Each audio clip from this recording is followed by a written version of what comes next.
សួស្តីបងប្អូនអរគ្នាស្វាគមន៍មកកាន់វីដេអូថ្មី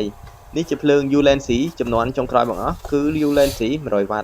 បងប្អូន ULENC នេះមានភ្លើង RGB ទៀតឥឡូវយើងមកបើកប្រអប់ទៅមើលទាំងអស់គ្នានៅខាងក្នុងមានអ្វីខ្លះនៅខាងក្នុងមានស្ពើណែនាំមួយក៏ដូចជាភ្លើងហើយនឹងខ្សែសង្សាឥឡូវយើងដកភ្លើងយើងចេញមកវ៉ាវហើយវាមានកម្របវាមួយហើយស្រេចអញ្ចឹងយើងអាចដាក់កម្របនេះបានដើម្បីកាត់ពន្លឺហើយធ្វើឲ្យពន្លឺនឹងរៀងសក់ពេលយើងថតទៅមានភាពងាយស្រួលហើយបងប្អូនអាចពិនិត្យមើលបានឥឡូវខ្ញុំសាកបើកភ្លើងមើលវ៉ាវអានេះយើងបើកមកវាអត់សូវសោះទេវាបាញ់ទៅគោលដៅហើយយើងបិទទៅវាសោះជាងមុនហើយភ្លើងនេះដែរពិសេសដោយសារតែមាន RGB ហើយនឹងមានភ្លើង3ពណ៌ភ្លើងបែបនេះមានពណ៌ក្រហមហើយនឹងពណ៌សហើយនឹងពណ៌ពណ៌ហើយ RGB ក៏មានដែរសម្រាប់ RGB ថ្លៃបើសិនជាបងប្អូនអត់យក RGB ទេអាចមានតម្លៃធូរថ្លៃហើយនឹងពិសេសជាងហ្នឹងប៉ុន្តែភ្លើងនេះអាចថាជា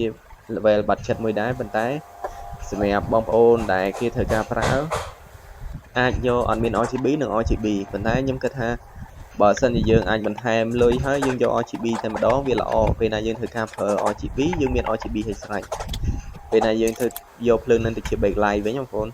ប៉ុន្តែភ្លើងនេះរៀងទូចហើយស្រាលហើយជាចំនួនចុងក្រោយបងប្អូន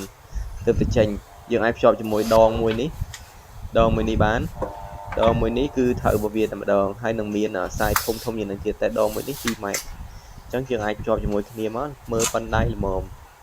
យើងប្រើប្រាស់ងាយស្រួលហើយអាចយកតាមខ្លួនបានថតបានគ្រប់លក្ខខណ្ឌអញ្ចឹងអាចធ្វើជា backlight ក៏បានដែរ